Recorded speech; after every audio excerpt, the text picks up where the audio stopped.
శ్రీకృష్ణుడికి ఎవరిని ఎప్పుడు శిక్షించాలో స్పష్టంగా తెలుసు.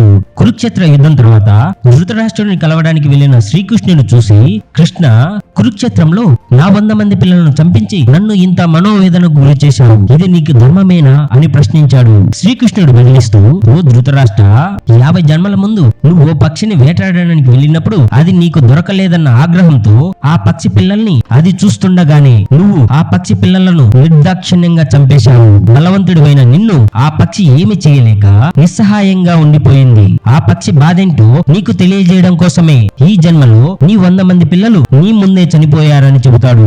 అది విన్న ధృతరాష్ట్రుడు నా పాపానికి శిక్ష వేయడానికి 50 జన్మలు ఎందుకు పట్టిందని అడగడంతో శ్రీకృష్ణుడు బదిలిస్తూ, ఈ 50 జన్మల్లో 100 మంది కొడుకులను కనడానికి తగిన పుణ్యాన్ని సంపాదించావు కాబట్టి నీకు ఈ జన్మలో 100 మంది కొడుకులు పుట్టారని చెబుతాడు. మనము చేసిన కర్మ ఫలితం ఎన్ని జన్మలైనా మనల్ని వెంటాడుతుందని ధృతరాష్ట్రుడికి అర్థమైంది.